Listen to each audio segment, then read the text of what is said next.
사랑합니다. 성령님 사모합니다. 오늘은 성령님과 기도의 동력자가 되라 이런 말씀으로 말씀을 나누도록 하겠습니다. 바울은 서신서를 기록할 때 자주 이런 말을 하셨어요. 내가 여러분들을 위해서 계속 기도하고 있습니다. 이걸 강조하고 있습니다. 그건 자기 자랑이 아니에요. 그냥 자기 혼자만 기도하면 될 텐데 뭐 때문에 그걸 밝히느냐, 그렇게 말할 수도 있는데 아주 중요합니다. 내가 여러분들을 위해서 날마다 하나님 앞에 진심으로 기도하고 있습니다. 여러분들도 저의 목회 사역을 위해서 열심히 기도해 주시기 바랍니다. 이렇게 말함으로써 인간의 노력만으로는 제대로 되지 않고 하나님의 도움이 필요한데 꼭 기도를 해야 된다, 이것을 강조하고 있습니다. 여러분, 누군가 나를 위하여 진심으로 기도한다고 할 때 큰 힘이 되고 위로가 됩니다. 저도 옛날에 목회 처음 할 때는 누가 나를 위해서 기도해 준다고 할 때 별로 좋게 그렇게 긍정적으로 받아들이지 않았어요. 자기를 위해서나 기도하지 이런 식으로 조금 부정적으로 생각했는데, 목회하면 할수록 또 인생이 살아가면 살아갈수록 누군가 나를 위해서 기도한다는 것, 그 힘으로 내가 살고 있다 하는 생각을 많이 하게 돼요. 기도하는 만큼 그만큼 살아가고 있다. 여러분 또 그런 마음을 가지시기를 간절히 바랍니다. 세상에 나를 위해서 기도해 줄 사람이 아무도 없다 하는 사람보다도 더 불행한 사람은 없어요. 어떤 자산보다, 어떤 유산보다 나를 위해서 기도해 주는 부모가 있고 나를 위해서 기도해 주는 사람이 있다고 생각할 때 큰 힘이 됩니다. 그것은 우주 만물의 통치자 되시고 모든 것의 주인 되신 하나님께서 기도를 들으시고 복을 주시기 때문에 그런 것입니다. 민수기에는 이런 말씀이 있습니다. 우리가 남을 위해서 중보기도할 때 하나님께서 그 기도를 들으시고 응답하시겠다, 이런 약속을 하셨어요. 우리가 기도할 때 우리가 복을 줄 수는 없지만은 하나님께서 그래, 나한테 기도했으니까 내가 복을 주겠다, 이런 말씀을 하셨어요. 그러므로 우리는 자기 자신을 위해서 또 다른 사람을 위해서 기도에 최선을 다해야 되겠어요. 그런 사람이 될 수 있기를 간절히 축원합니다. 우리가 기도할 때 하나님의 뜻이 아닌 이기적으로 기도할 때도 있어요. 내 욕심만을 위해서 기도할 때도 있습니다. 그럼에도 불구하고 어린아이 같은 기도지만은 기도를 계속 해야 하는 것입니다. 오늘 말씀에 보면요, 하나님을 사랑하는 자, 곧 그 뜻대로 부르심을 입은 자들에게는 모든 것이 합력하여 선을 이룬다 그랬는데, 하나님을 사랑하는 사람은 성령님께서 하나님의 뜻대로 기도해 주신다는 겁니다. 우리 안에 계신 성령님께서, 우리는 하나님의 뜻을 잘 몰라서 이기적으로 탐욕적으로 기도할 때가 많지만 성령께서는 반드시 응답될 만한 하나님 뜻에 합당한 기도를 우리와 우리 속에서 해주시고 계신다, 이렇게 말씀하고 계세요.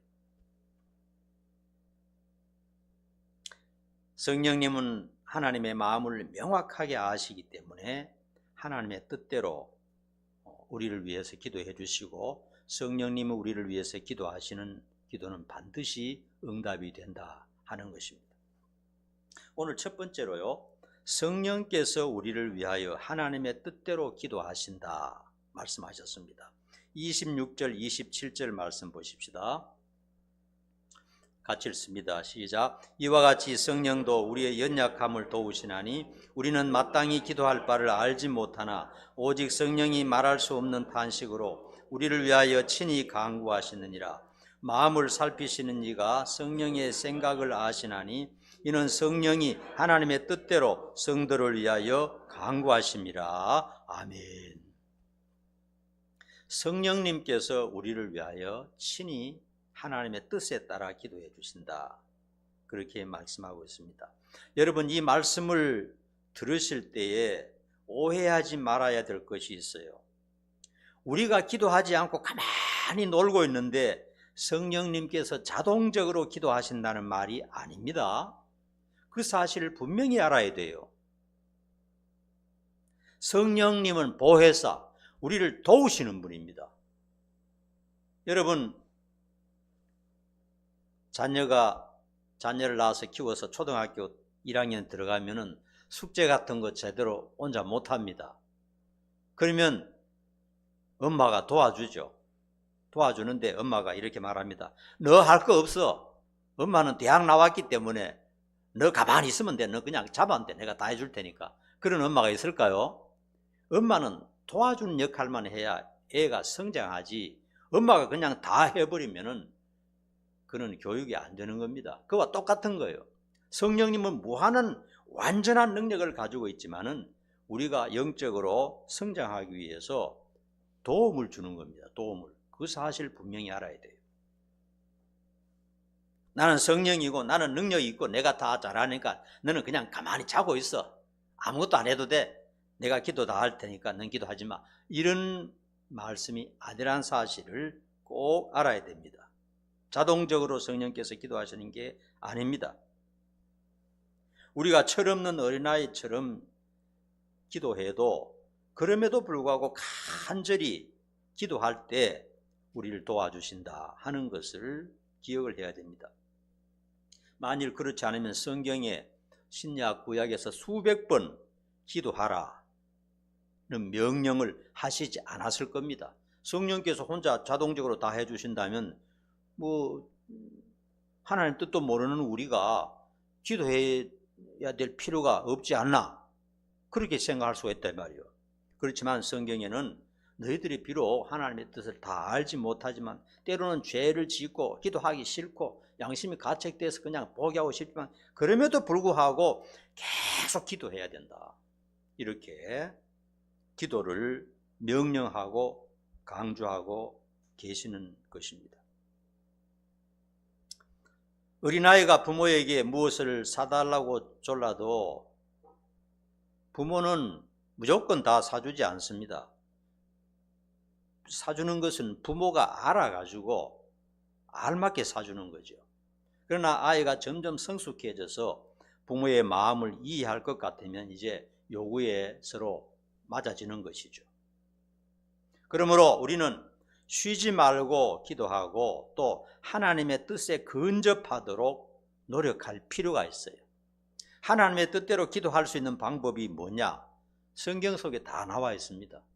성경에 보면 어떻게 하면 하나님의 뜻을 알 수 있느냐, 어떻게 하면 하나님의 뜻대로 기도할 수 있느냐, 성경에 다 나와 있어요. 그래서 하나님의 뜻이 모른다 말할 필요가 없습니다. 성경을 날마다 읽으면 하나님의 뜻이 명확하게 다 나와 있는 것입니다. 자, 여러분 잘 들으세요. 저는 대통령, 국회의원 선거, 지방자치단체장 선거할 때 기도를 많이 합니다. 왜냐하면 제가 원하는 인물이 있기 때문에 그래요. 그 인물이 당선될 수 있도록 기도를 많이 하는데 내 기도대로 될 때도 있고 내 기도대로 안 될 때도 있어요.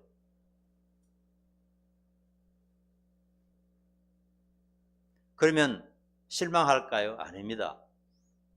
하나님께서 더 잘하시기 때문에 내 기도대로 되지 않고 하나님이 기뻐하시는 대로 될 줄로 믿습니다 하고 그렇게 말합니다. 이번 미국에 선거할 때도 제가 오랫동안 기도했어요. 정말 간절히 기도했는데 내가 원하는 사람이 안 됐어요. 내가 원하는 사람이 안 되고 내가 안 좋아하는 사람이 됐어요. 이건 미국의 일이니까, 우리나라 같으면 좀 얘기가 곤란해도 미국의 일이니까 내 마음에 있는 걸 얘기할 수 있을 것 같아요. 왜냐하면 이 사람 가만히 보니까 혼란을 좀 즐기는 사람 같아요. 그래서 파격적인 인사, 파격적인 어떤 대책을 세워가지고 사람들이 자기에게 주목하도록 만드는 겁니다. 세상을 조금 시끄럽게 만드는 그런 스타일인 것 같아요. 그래서 저는 이 거대한 나라, 이 온 세계에 영향력을 끼치는 나라 대통령은 정말 인격적이고 좀 차분하고 신중한 그런 사람이면 좋겠다, 이런 생각으로 늘 기도하는데 안 됐어요. 그래서 처음에는 조금 낙심했어요. 야, 앞으로 참 힘들겠구나, 우리나라 경제 문제 이런 게 좀 힘들겠구나 하는 생각 때문에 낙심을 했는데, 조금 지나고 나서 실망하지 않고 하나님의 뜻인 줄 알고 승복했어요. 왜냐하면 내 마음대로, 내가 원하는 대로 안 됐지만은 다 하나님의 뜻이 배후에 역사한다는 겁니다. 나는 하나님의 뜻을 잘 모르지만 하나님은 미국이나 우리나 미래까지 다 내다보시고 결정한다는 사실입니다. 그래서 안심해버렸어요. 내 소원대로 되지 않는 것이 더 좋은 응답일 수가 있어요. 왜냐하면 우리는 당장만 보지만 하나님은 먼 훗날까지 다 내다보시기 때문에 하나님이 더 정확하게 하시고 성령님께서 기도하시는 대로 되게 해주시니까요. 저는 매일 기도할 때 이제 제일 먼저 제 자신을 위해서 구체적으로 간절히 기도합니다. 제 자신을 위해서. 여러분, 기도할 때도요, 이게 성령은 불이라고 하지 않습니까? 불은 좀 열을 낸다 이 말이에요. 열이 나야 이게 시동이 걸리거든요. 그래서 처음에는 이제 찬송을 한 3, 40분 합니다. 찬송을. 처음에는 기도가 잘 안 되잖아요. 기도의 문이라는 게 있는데, 기도의 문이 여러분들도 아마 경험해 봤을 겁니다. 기도가 맹숭맹숭하고 뭔가 감동이 일어나고 뭔가 영적인 파워가 있어야 기도가 되거든요. 그냥 맹숭맹숭하게 해서는 기도 자체가 재미가 없거든요. 찬송을 한 30분 이제 아는 찬송 쭉 합니다. 하고 나면 열이 나기 시작합니다. 영적인 열이 나기 시작해요. 한 3, 40분 하고 나면요. 그래서 제일 먼저 이제 제 자신을 위해서 기도하죠. 영적으로, 정신적으로, 육체의 건강을 위해서 세밀하고 구체적으로 간구합니다. 어떤 면에서 보면 목사가 그렇게 자기 먼저 기도하니까 이기적이죠.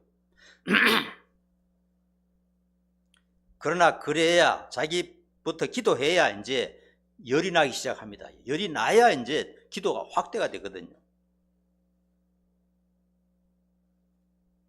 그리고 여러분들, 하나님은 우리의 몸과 우리의 몸, 정신상태 다 압니다. 하나님 다 아시니까 그냥 하나님 다 아시죠, 기도 끝냅니다, 이렇게 하면 안 되고요. 구체적으로 자기가 원하는 대로 영적인 것, 정신적인 것, 질병, 건강 위해서 전부 기도해야 됩니다. 기도해야 돼요. 어떻게 결과가 나타나고 응답이 될 것인가는 하나님의 뜻에 달렸어요. 하나님 알아서 하십니다. 그러나 나는 이기적이지만은 내가 원하는 대로 기도해야 되는 거예요. 내가 원치 않는 것 기도가 안 되잖아요. 내가 원하는 대로 기도하는 겁니다. 진실되게 내 자신을 위해서 하나님 앞에 기도하는 것입니다.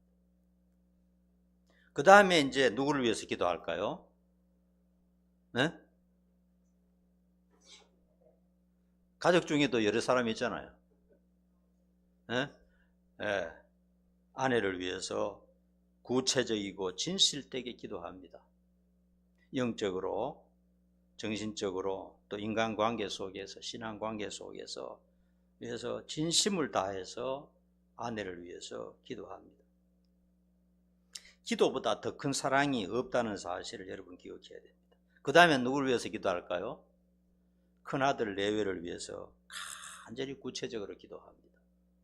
영적으로 결코 실패하지 않게 해주시고, 또 정신적으로도 늘 건강 주시고, 또 직장도 평탄하게 해주시고, 이런 것을 위해서 기도합니다. 그 다음에 누구를 위해서 기도할까요? 둘째를 위해서 기도합니다. 하나님 긍휼히 여기시고 불쌍히 여기시고, 내가 어떻게 할 수 없으니 하나님 도와달라고 진심을 다해서 간절하게 기도합니다. 그리고 참 평탄하게 하나님 잘 섬기면서 즐겁게 일할 수 있는 직장 달라고, 그리고 좋은 배우자 만나서 행복하게 하나님 잘 섬기면서 살 수 있도록 해달라고 하나님 앞에 간절히 기도합니다. 애 보고 이렇게 자꾸 말하면 잔소리처럼 밖에 안 되니까 하나님께 간절히 기도하면 하나님께서 우리 가족들을 다 지켜주신다고 분명히 믿어요. 그렇게 기도하지 않으면 불안한 거예요. 매일 이렇게 기도하고. 그 다음에 누구를 위해서 기도할까요? 부모 형제를 위해서도 기도합니다. 부모 형제, 어머님과 우리 형제들 한 사람 한 사람 이름 불러가면서 매일 이 차례대로 전부 다 기도합니다. 그들이 하나님 중심으로, 말씀 중심으로, 교회 중심으로 하나님 붙들고 살고 좋은 관계 속에서 살아갈 수 있도록 부모 형제들 매일 한 번씩 이름 부르면서 구체적으로 기도합니다. 그 다음에 누구를 위해서 기도할까요? 우리 성도들을 위해서 매일 이름을 부르면서 기도합니다. 여러분 전부 다 내 기도 목록에 이름이 다 들어가 있습니다. 매일 한 번씩 하나님 앞에 부르면서 구체적으로, 첫 번째는 신앙생활에서 승리하도록, 그 다음에 정신적인 문제가 건강하도록, 건강하게 직장생활 잘할 수 있도록, 행복한 가정이 될 수 있도록, 그런 것을 위해서, 성도들을 위해서 매일 기도합니다. 아마 교인이 500명이나 1000명이 되는 목사들은 그렇게 못할 겁니다. 도매금으로 1구역 위해서 기도합니다. 2구역, 교인이 작으니까 그런 면에는 참 좋아요. 교회 작으니까 그런 면에서는 뭐 너무 외우기도 쉽고, 이름 부를 때마다 그 얼굴이 내 앞에 탁 나타나면서 정말 위해서 기도해 줘야 되겠구나. 내가 해줄 수 있는 것은 성도들을 위해서 진심으로 기도하는 것밖에 없다. 이렇게 이제 구체적으로 이름을 불러서 개별적으로 기도하는 것은 여기까지입니다. 여기까지. 그 다음에는 뭘 위해서 기도할까요? 소속되어 있는 우리 시차례, 노회, 총회, 신학교, 선교사, 대한민국의 교회들을 위해서 이렇게 기도를 넓혀갑니다. 그 다음은 이 나라를 위해서 기도합니다. 평화적이고 전쟁이 없고 평화적인 방법으로 남북이 통일되도록, 위정자들을 위해서 국회의원들이, 일말에 양심이 있는 자들이 대통령이 되고 국회의원이 되고 위정자들이 될 수 있도록 나라의 평강, 그리고 고위공직자로부터 말단 공무원까지, 경찰들, 소방관, 막 기도할 게 너무너무 많아요. 매일 기도하다 보니까 하루도 기도 안 하면은 뭔가 죄 지은 것 같고, 그렇기 때문에 매일 기도해야 되는 거예요. 일일이. 그리고 무섭게 번지는 이단, 우상, 무당, 사이비 종교 이런 것들이 소멸되도록 기도합니다. 우크라이나 전쟁 종식과 또 온 세계를 품고 기도합니다. 독재자들이 일어나지 않기를 위해서 기도합니다. 특별히 관심을 가지는 것은 아픈 사람들을 위해서, 내가 너무나 많이 아파봤기 때문에 극심한 고통에 있는 사람들, 희귀 난치병 질환자들, 각종 장애인들, 암 환자들, 와상 환자들, 대책 없는 아픈 사람들을 하나님께서 도와주시고 특효약을 보내주시고 치료 방법이 나타날 수 있도록 해달라고 진심으로 간절하게 기도하는 것입니다. 이렇게 제가 얘기하는 것은 자랑하기 위해서 하는 게 아닙니다. 여러분들의 기도할 방법을 제시하는 겁니다. 기도하지 않고 사는 것은 안 되는 거예요. 제가 여러분들을 위해서 간절히 기도하기 때문에 여러분들도 저를 위해서 기도해 주시고, 여러분 가족들을 위해서 기도해 주시고, 몸담고 있는 이 나라도 잘 되어야 여러분이 잘 될 수 있습니다. 여러분이 몸담고 있는 회사가 잘 돼야 여러분도 수입이 늘어날 수가 있어요. 그렇게 위해서 기도하라는 겁니다. 어쩌면 내 자신부터, 내 가족부터 기도하기 때문에 참 저 목사 이기적이다 할 수 있지만은요, 그렇게 해야 기도의 열기가 오르고 성령의 역사가 나타나서 기도의 힘이 계속해서 확장되어 나가. 어느 생각 보면 온 세계를 품어 안고 기도하는 내 모습을 볼 수가 있어요. 하나님이 도와주시는 것입니다. 내가 특별히 눈에 보이는 업적이나 잘하는 것은 없어도 기도는 할 수 있어요. 하나님 앞에. 하나님께서 도와달라고 기도는 할 수 있다는 것. 그것이 큰 위로가 되는 것입니다. 그리고 이런 마음을 가집니다. 내 뜻이 아니라 하나님의 뜻이 이루어지기를 소망하면서 이제 하나님의 응답을 기다리는 겁니다. 여러분, 기도는 저축하는 것과 똑같습니다. 저축할 때는 그냥 은행에 갖다 집어넣잖아요. 그러나 어느 순간에 필요할 때 다 그것이 내 것이 되고 찾아서 쓰고 이자도 붙게 되고 한다는 것을 저는 삶의 경험을 통해서 깨닫게 되었습니다.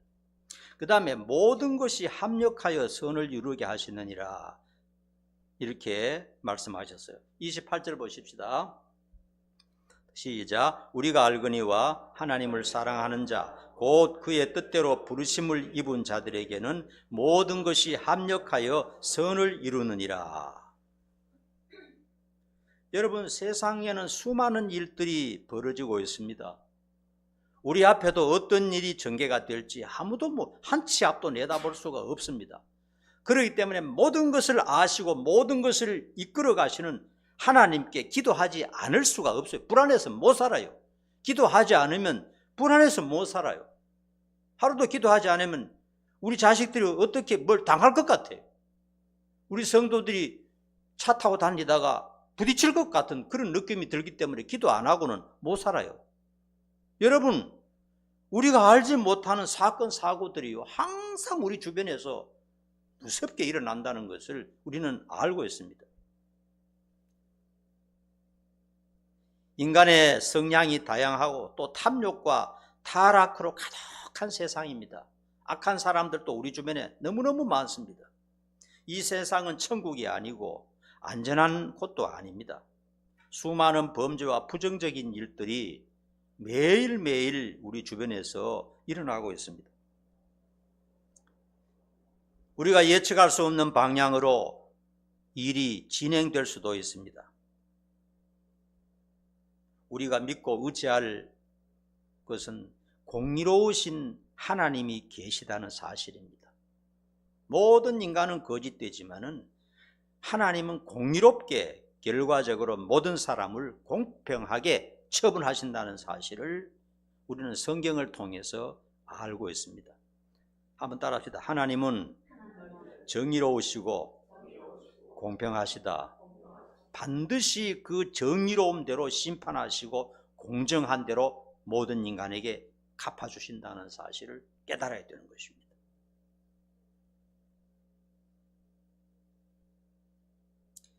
그런데 하나님의 뜻대로 부르신 성도들은 모든 것이 합력하여 선으로 이루어 주신다 이렇게 말씀하고 계세요. 요셉은 죄 없이 형들에게 인신매매로 팔려서 낯선 애굽의 종이 되었죠. 기가 막힌 일이죠. 그리고 거기서 또 누명을 뒤집어 쓰고 정치범 수용 속에 갇히는 신세가 되었습니다. 17세부터 인생의 황금기 배워야 될 17세부터 30세까지 노예 생활과 감옥 생활에 13년의 억울한 세월을 보냈어요. 여러분 끔찍하지 않습니까? 인간적인 시각으로 볼 때는 진짜 운도 없고 불행한 그런 청년이었습니다. 어릴 때 하나님이 주셨던 그 원대한 꿈은 간데 없고 점점 뒤로 물러가는 것 같고 그에게 살아날 길은 전혀 없는 것처럼 보였습니다. 그러나 요셉은 실망하지 않고 하나님을 사랑했습니다. 그 어려움 중에서도 하나님을 사랑하고 하나님께 매달리고 하나님 말씀 속에서 살았던 것입니다. 그랬을 때 하나님은 바로 거기에서 위대한 구원의 일을 이루신 것입니다. 요셉을 통해서 수백만의 인간을 아사에서 구출하시고 자기의 가족을 살리고 자기의 가족을 모두 신앙에 빛나는 이스라엘의 기초석들로 만들어냈던 것입니다. 여러 가지 고난과 환난, 이해할 수 없는 슬픔이 닥쳤지만은 그가 하나님을 사랑하고 하나님을 붙들었을 때 하나님의 뜻은 이루어지게 된 것이고 그의 꿈은 이루어지게 되었던 것입니다. 여러분, 그렇다고요 그의 형들의 잘못과 죄악도 미화되는 것은 아니라는 것을 알아야 됩니다. 만약에 형들이 이렇게 했다고 합시다. 우리가 인신매매하고 안 팔았으면 지가 어떻게 총리 될 건데? 이렇게 하면 큰 궤변입니다. 그들의 악독한 죄는 그들이 값을 받았습니다. 그리고 철저히 고초를 겪었고 또 철저히 회개를 했으므로 그들이 살아나게 되었던 것이죠. 어떤 궤변론자들은 또 이렇게 말합니다. 가룟 유다가 예수님을 팔고 빌라도가 예수님을 죽이지 않았으면 어떻게 우리를 위하여 예수님이 십자가에 달려서 우리 대신 죽었겠느냐, 이런 궤변론자들이 있어요. 그렇다고 가룟 유다가 그러면 미화가 되고 빌라도가 살아날 수 있습니까? 아닙니다. 그들은 이미 지옥 가장 깊은 곳에서 고통을 당하고 있는 것입니다. 인간의 죄와 인간의 반항 속에서도 하나님께서는 자기 뜻을 굽히지 않고 하나님의 뜻이 이루어진다는 사실이지, 인간의 죄가 하나님의 뜻을 이루어 간다는 게 아닌 겁니다. 인간의 죄는 인간의 죄대로 하나님이 전부 공정하게 심판해서 갚아주시는 것입니다. 회개하지 않으면.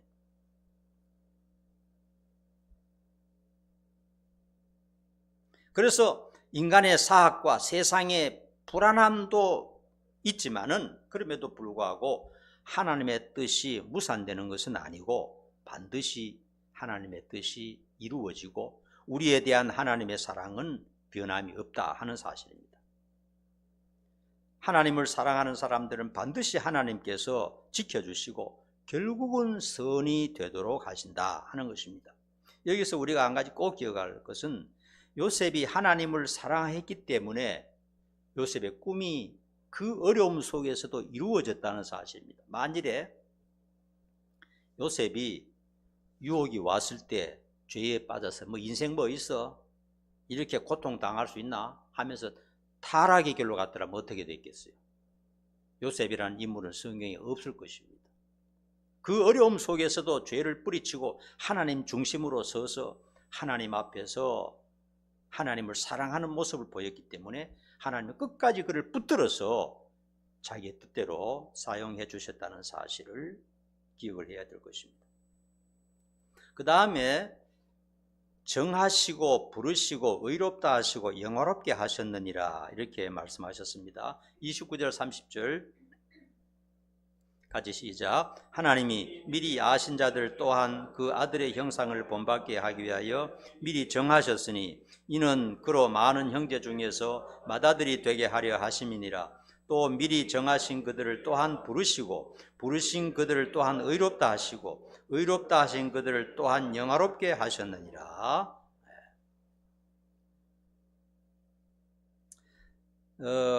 헬라어 원문으로 보면 여기에 있는 모든 동사들은 부정과거형으로 쓰였습니다. 그러니까 아직 일어나지 않는 일인데도 전부 다 과거에 일어났던 것처럼 기록이 되었어요. 이 말씀은 뭐냐면요, 하나님의 뜻, 하나님의 계획은 변함없이 반드시 이루어진다 하는 그 뜻입니다. 어떤 세상이 바뀌고 지구가 파멸되고 독재자가 나타나서 온 천지를 뒤죽박죽 맞는다 할지라도 하나님이 계획한 것은 바꿀 수가 없이 그대로 이루어진다 하는 사실입니다.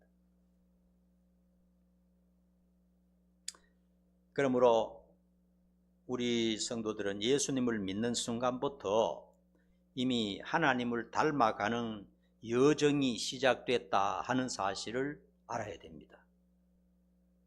예수 믿고 죄져도 괜찮고 예수 믿고 아무렇게나 살아도 구원받는 것은 확실하다, 이런 가르침은 이단입니다.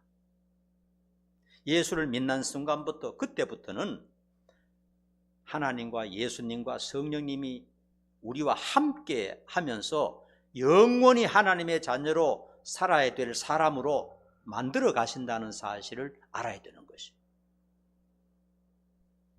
성령께서는 우리 안에서 그 역사를 이루기 위해서 기도하시고, 예수님께서는 하나님 우편에서, 다음에 공부하겠지만 하나님 우편에서 우리를 위해서 그 기도를 하고 계시면서 우리를 하나님을 계속 닮아가는 존재로 만들어 가신다 하는 사실입니다. 그래서 하나님의 아들 되신 예수님을 모델로 해서 본받는 것이 우리의 목표다 하는 것을 제시하고 있습니다. 삶의 목표가 뚜렷합니다, 우리는. 그래서 이것을 구원의 서정이라고 말하기도 하고 성화의 과정이다 이렇게 말하기도 하는 것입니다. 한번 성경에 나온 대로 차례대로 한번 몇 가지 살펴보면요,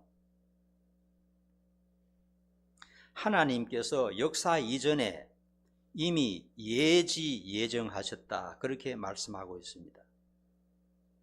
미리 아신 자들을 또한 그 형상을 본받게 하기 위해서 미리 정하셨으니 예정, 미리 아시고 또 정하셨다 그런 뜻입니다. 설명은 다 하지 않겠습니다.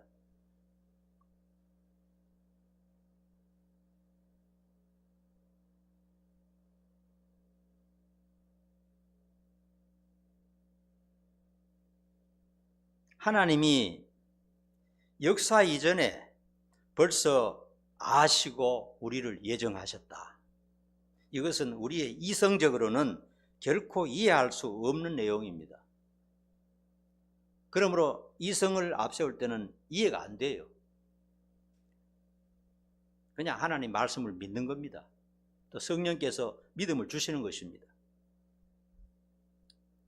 그리고 여러분들이 깨달아야 될 것은 하나님이 우리가 선한 사람이 될 줄로 아시고 선택하신 것이 아니고 무조건적으로 선택하셨다는 것입니다. 무조건적으로. 뭔가 저 사람이 참 앞으로 선한 사람이 될 것이다 그런 걸 아시고 선택한 것이 아니고 하나님의 선택은 우리는 모르는 겁니다. 무조건적인 것입니다. 만일 인간이 선한 행동을 해서 구원을 받는다면 그것은 하나님의 은혜가 아니죠. 보상이죠. 보상. 자기가 한 만큼 받는 보상이죠. 하나님은 그렇게 하지 않고 그냥 자격이 없는 자에게 자기의 호의를 베풀고 싶어 하시는 것입니다. 아무도 모르는 때에 하나님께서 자기의 계획대로 호의로 우리를 선택하셨다 하는 사실을 오늘 말씀을 하고 있습니다. 그 다음에 역사 속에서 소명입니다. 소명은 불렀다는 말 아닙니까? 하나님의 때가 되어서 선택한 자를 부르셨다는 것입니다. 대한민국의 대부분의 성인들은 예수님과 복음에 대해서 직간접적으로 들었을 것입니다. 대한민국 사람치고 못 들은 사람 별로 없을 것입니다. 전 세계적으로도 아마 80, 90%는 어느 정도 예수님에 관해서 들었을 것입니다. 그 말씀을 들었을 때 내가 내적으로 반응할 때 그 사람이 구원을 받는 것입니다. 내가 반응하지 않고 그 소명에 대해서, 복음에 대해서 거부해버리면 안 되지만 내가 반응하고 긍정적인 반응을 가졌을 때 그것이 바로 구원의 포인트가 되는 것입니다. 그 다음에 부르신 그들을 의롭다 하신다 말씀하셨습니다. 하나님께서는 부르신 자들을 예수님의 피로 씻어주시고 너는 이제부터 의롭다 이렇게 말씀하시는 것입니다. 따라합시다. 예수 믿는 사람을 의롭다 해주신다. 우리가 의롭다는 게 아닙니다. 우리는 죽었다 깨어나도 의롭다는 칭호가 마땅하지 않아요. 우리 속에는 항상 죄가 들끓고 있어요. 우리 자신이 감당할 수 없는 죄들이 우리 속에 부글거리고 있다는 건 양심을 가진 사람은 다 압니다. 그런데 예수님께서 그 모든 죄를 씻어주시고 깨끗하게 해주시기 때문에 하나님께서 너 이제 의롭다. 우리의 행동을 보지 않으시고 우리의 마음을 보지 않으시고 예수님의 한 행동만 보시고 우리는 예수님 밑에 들어갔다는 것 때문에 너는 의롭다 해주신다 이렇게 말씀하셨고, 그 다음에 마지막으로 영화롭게 하신다 그랬어요. 영화롭게 하신다. 영화가 무엇이냐 하면요, 원문적으로 보면요, 예수님의 부활의 모습처럼 신비하게 된다는 그런 뜻입니다. 영화롭게 된다는 것은. 예수님의 육체적인 모습도 너무 신비하죠. 사람이 볼 수 없는 상태에서 갑자기 앞에 나타나셨다가 갑자기 또 없어져 버리고, 하여튼 뭐 축지법 쓰는 것도 아니고 시공간을 초월하시고 하는 그런 신비한 육체적인 모습뿐만 아니라 성품과 인격까지도 다 함께 되는 것을 영화롭게 하신다고 그랬어요. 우리는 장차 예수님의 모습과 똑같은 판박이로 된다는 것입니다. 이게 우리의 희망이고 우리의 소망이고 우리의 기쁨입니다. 죄 없는 인간으로, 죄 짓지 않는 그런 존재로 예수님처럼 예수님이 맞이고, 그 다음에 우리는 그 뒤에 따르는 형제들로서 예수님을 닮은 그 하나님의 아름다운 자녀들로 변화된다는 거예요.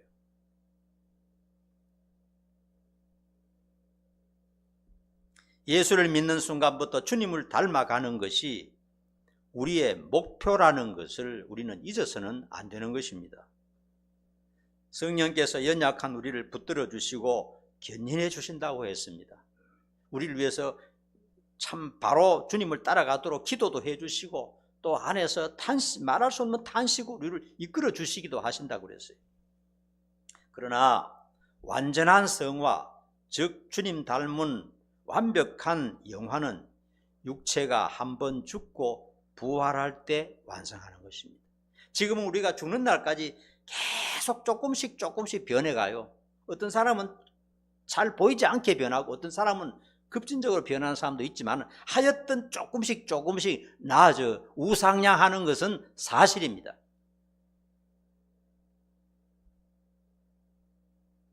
그리고 완전한 주님처럼 닮는 것은 한 번 죽고 부활할 때 그때 완전히 변화시켜서 주님처럼 닮은 그런 하나님의 아름다운 자녀, 하나님과 영원히 그 영광스러운 나라에서 위대하게 영원히 사는 그런 존재가 된다. 이것이 바로 영화인 것입니다.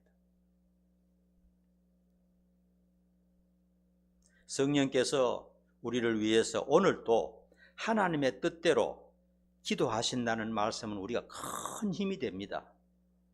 그러므로 그 사실을 알고 우리도 가만히 있어서 안 되겠죠. 우리를 위해서 성령님께서, 하나님 중에 한 분이신, 삼위 중에 한 분이신 성령님께서 우리를 위해서 날마다 하나님의 뜻대로 우리가 될 수 있도록 기도하니까 우리도 같이 기도해야 되지 않겠나 이거예요.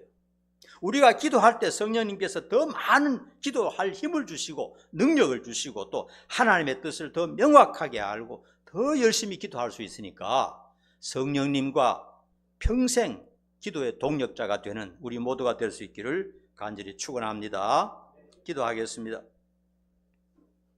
성령께서 우리 안에 계셔서 말할 수 없는 탄식으로 하나님의 뜻대로 날마다 우리를 위하여 기도하신다고 오늘 말씀에 분명히 말씀하셨습니다.